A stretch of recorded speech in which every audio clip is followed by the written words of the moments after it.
The year was 1503, and the most powerful man in Christendom lay dying in the Vatican.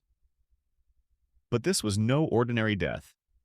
Pope Alexander VI, born Rodrigo Borgia, was writhing in agony, his body convulsing as foam poured from his mouth.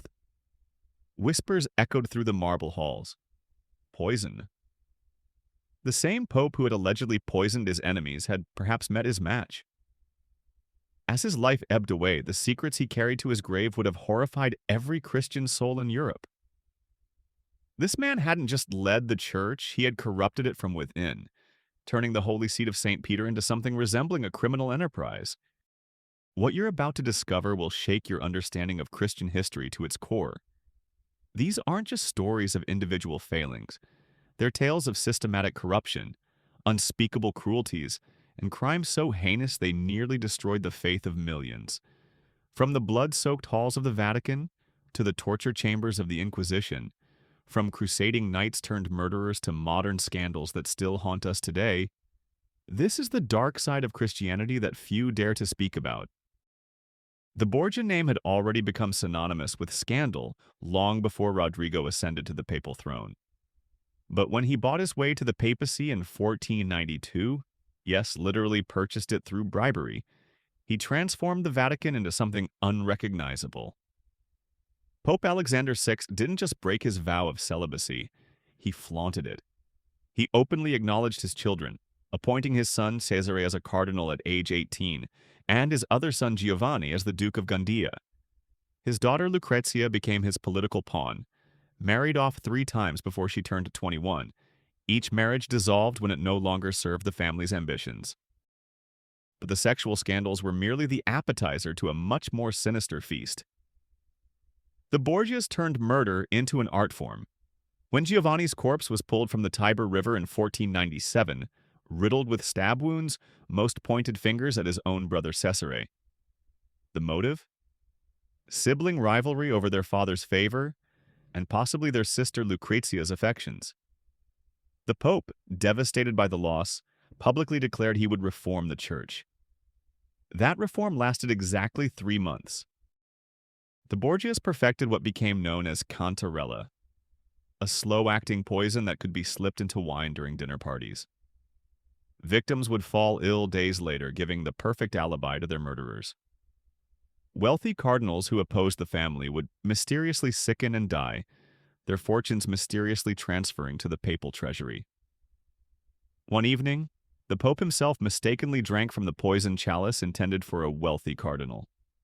Justice, some said, but others whispered that Cesare had finally decided to eliminate his own father.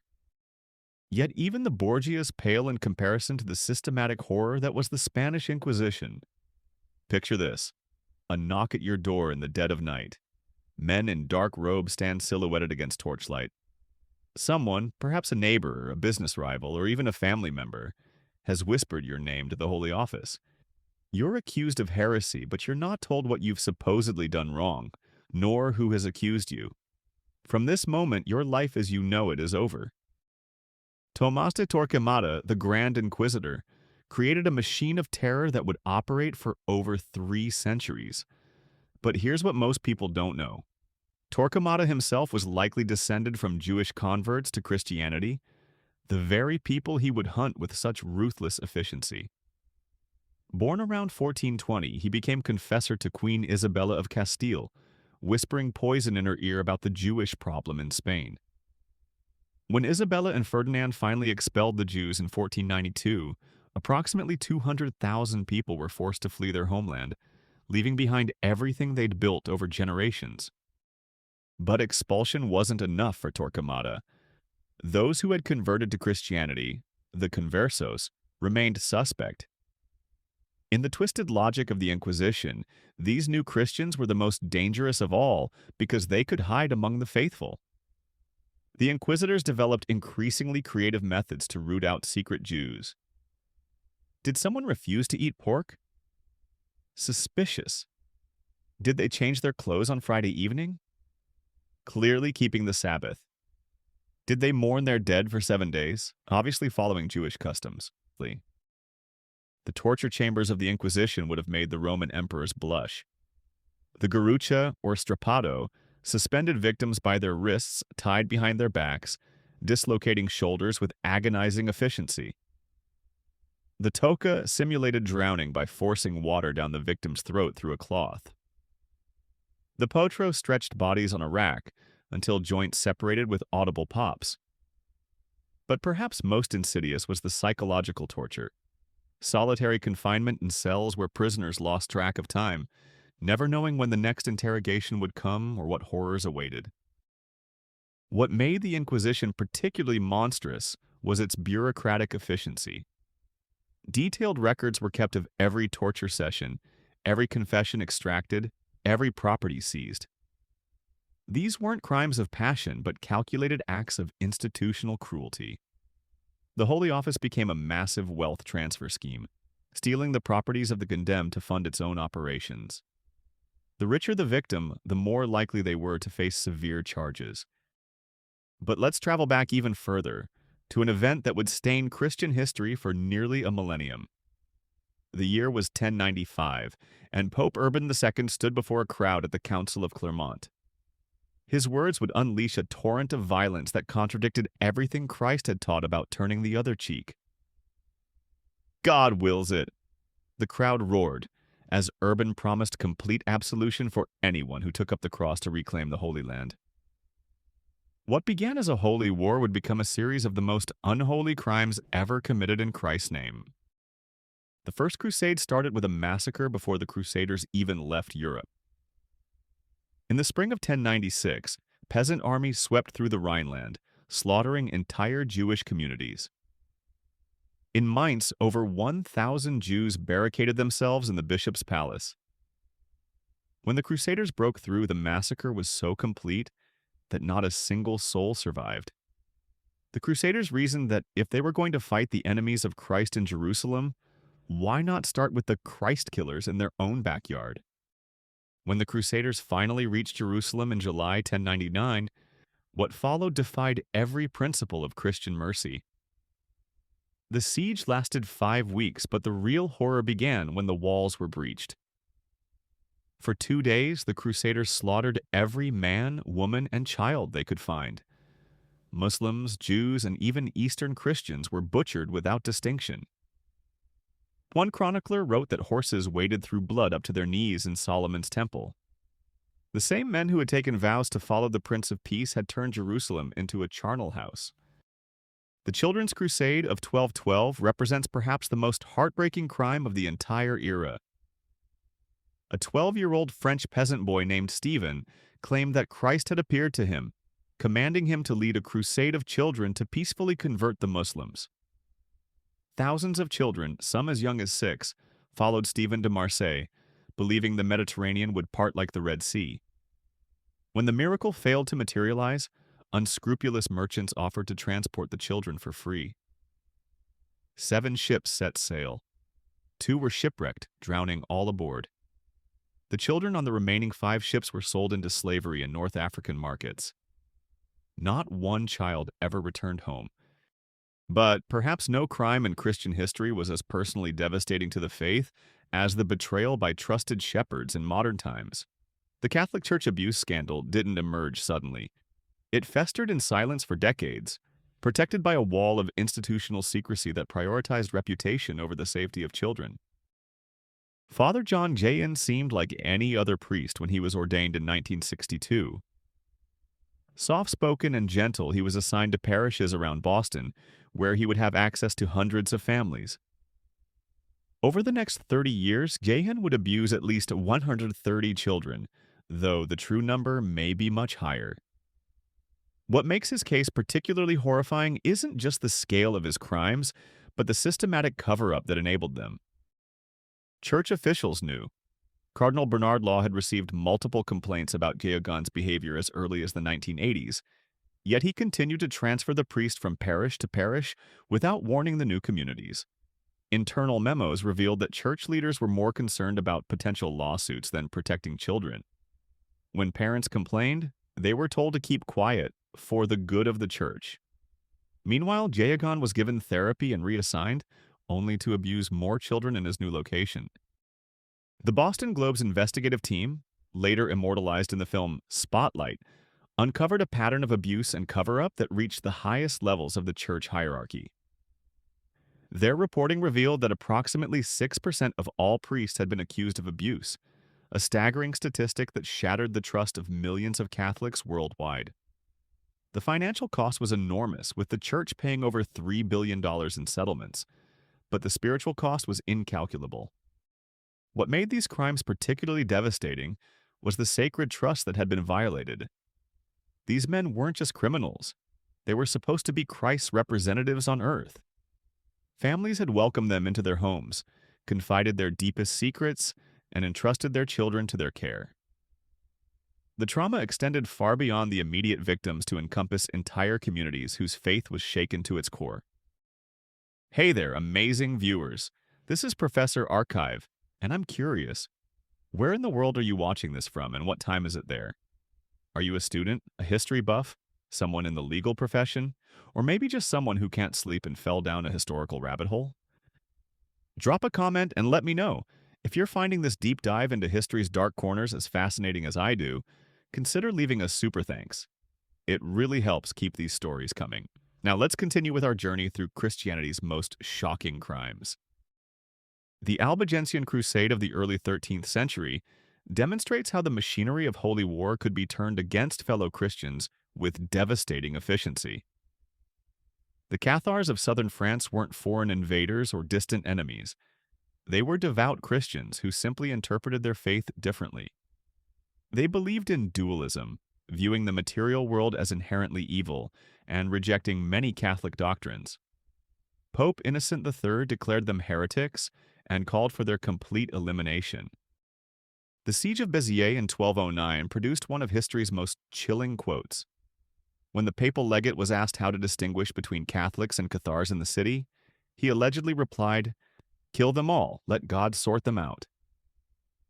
The massacre that followed was so thorough that virtually no one survived to tell the tale. An estimated 20,000 people were slaughtered in a single day, their crime being nothing more than living in a city that harbored heretics. But it was the siege of Montségur in 1244 that truly revealed the Crusades' ruthless nature. This mountain fortress was the last stronghold of Cathar resistance. After a 10-month siege, the 225 remaining Cathars were given a choice: renounce their faith or burn. Not one converted. On March 16, 1244, all 225 men, women, and children were burned alive on a massive pyre. The field where they died is still called the Field of the Burned today. The corruption of the medieval church reached its zenith during the Avignon papacy and the subsequent Western Schism. From 1309 to 1377, the papal court resided in Avignon under the influence of the French crown, leading many to dismiss the popes as mere puppets. The papal palace in Avignon became notorious for its luxury and excess, a far cry from the humble fisherman who was supposed to be their model. When the papacy finally returned to Rome in 1377, it triggered an even worse crisis. 2 men claimed to be the rightful pope, then 3, each excommunicating the others and their followers. Christianity found itself split into competing obediences, each claiming exclusive legitimacy. Imagine being a faithful Christian during this period. Which pope should you follow? Which sacraments were valid? The Great Western Schism lasted nearly 40 years, fundamentally damaging the papacy's claim to divine authority. Pope John V, not the beloved 20th century pope, but his scandalous 15th century predecessor, embodied everything wrong with the medieval church. Before becoming pope, Baldassare Cosa had been a pirate in the Mediterranean. As pope, he was accused of simony, tyranny, and an impressive array of sexual crimes. The charges against him included adultery, incest, sodomy, and rape. He was eventually deposed by the Council of Constance in 1415, but not before causing irreparable damage to papal prestige. The Salem witch trials of 1692 to 1693 represent a uniquely American contribution to Christianity's dark history. In the Massachusetts Bay Colony, Puritan minister Cotton Mather helped create an atmosphere of paranoia and religious extremism that would consume an entire community. It began simply enough. Several young girls in Salem village claimed to be afflicted by witchcraft, pointing fingers at local women who didn't fit conventional Puritan norms. Bridget Bishop, a tavern keeper known for her colorful clothing and independent spirit, became the first victim. She was hanged on June 10, 1692, protesting her innocence to the end. But the accusations spread like wildfire. Tituba, an enslaved woman from Barbados, was tortured into confessing and implicating others.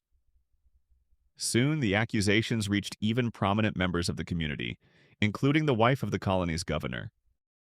The trials employed spectral evidence, testimony that the accused spirit had appeared to the witness and committed crimes.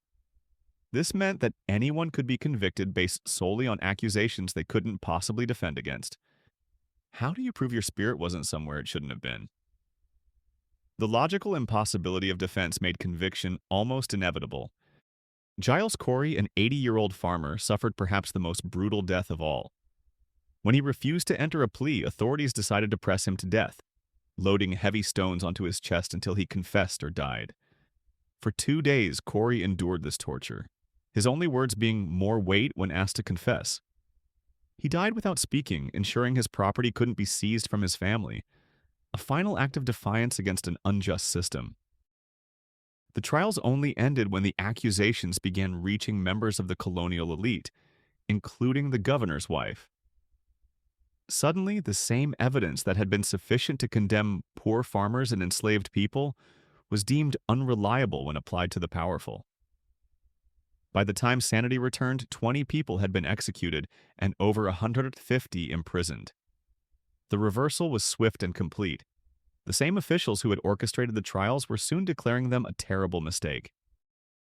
The Mountain Meadows massacre of 1857 reveals how religious extremism could turn even pacifist settlers into cold-blooded killers.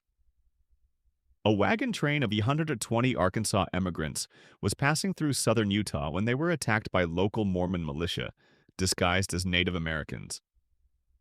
The initial assault failed to wipe out the entire party, leading to a 5-day siege that would end in one of the most shocking betrayals in American history.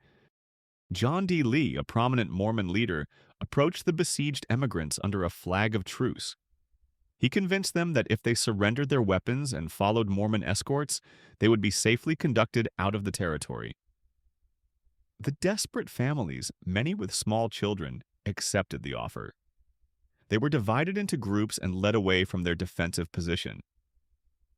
At a prearranged signal, the Mormon militia turned on their charges and slaughtered them all, men, women, and children. Only 17 children under the age of 8 were spared, deemed too young to testify about what they had witnessed. The massacre was covered up for nearly 20 years. Church leaders blamed Native Americans for the attack, while the surviving children were adopted into Mormon families. It wasn't until 1875 that John D. Lee was arrested and tried for murder. Even then, he was largely scapegoated, while the higher-level church leaders who had ordered or approved the massacre escaped justice. Lee was executed at the massacre site in 1877, maintaining to the end that he had been following orders from his religious superiors. The Troubles in Northern Ireland demonstrated how Christian denominational differences could fuel decades of violence and terrorism. While the conflict was fundamentally about political control and civil rights, it was often expressed in sectarian terms that painted Catholics and Protestants as mortal enemies. The Irish Republican Army claimed to fight for Catholic rights, while loyalist paramilitaries claimed to defend Protestant communities. Both sides committed horrific atrocities in the name of their faith. The Almas bombing of August 15, 1998, showed how religious extremism could target the most innocent victims. A car bomb planted by the real IRA exploded in the crowded market town on a busy Saturday afternoon. 29 people were killed, including pregnant women and children. The victims included both Catholics and Protestants, united in death by the random cruelty of religious hatred. Among the dead were 6 children, ranging in age from 8 months to 12 years. The bombing occurred just months after the Good Friday Agreement was supposed to have ended the conflict, showing how difficult it is to heal wounds opened by religious violence. Throughout history, one pattern emerges with disturbing clarity. The worst crimes committed in Christianity's name occurred when religious leaders prioritized institutional power over spiritual truth. Whether it was the Borgias turning the Vatican into a criminal enterprise, inquisitors torturing confessions from innocent people, or modern church officials covering up abuse, the common thread was the elevation of earthly concerns over heavenly commands. These crimes didn't happen in a vacuum. They were enabled by systems that demanded unquestioning obedience to religious authority. When believers were taught that questioning church leaders was tantamount to questioning God himself, it created perfect conditions for abuse. The most effective check on religious corruption has always been transparency and accountability, the very things these criminals fought hardest to avoid. Yet perhaps the most remarkable aspect of these dark chapters is Christianity's capacity for renewal and reform. Each scandal sparked movements for change. The Protestant Reformation following medieval corruption, Vatican II following centuries of authoritarianism, and ongoing reforms in response to modern abuses. The faith survived these crimes not by denying them, but by confronting them and demanding better from its leaders. The victims of these crimes deserve to be remembered not as footnotes to religious history, but as real people whose suffering had meaning. The Jews murdered in medieval pogroms, the children who died in the Crusades, the women burned as witches, the families slaughtered at Mountain Meadows, and the countless victims of clerical abuse. Their stories remind us that religion at its worst can justify the most inhuman behavior, while religion at its best can inspire the highest moral courage. Today's Christian leaders face the ongoing challenge of acknowledging this dark history while building a more ethical future. The crimes that rocked the Christian world weren't aberrations committed by a few bad actors. They were systematic failures that revealed how power without accountability corrupts even the most sacred institutions. Only by understanding this history can Christians ensure they never repeat it. As we close this journey through Christianity's darkest chapters, remember that knowing history's failures isn't about losing faith. It's about ensuring that faith serves justice rather than justifying injustice. The crimes we've explored today stand as eternal warnings about what happens when religious authority goes unchecked and when institutional loyalty trumps moral courage. Thanks for joining me on Professor Archive for this deep dive into history's most disturbing truths. What shocked you most about these stories? Let me know in the comments below, and remember to subscribe if you want more unflinching looks at the past that shaped our present.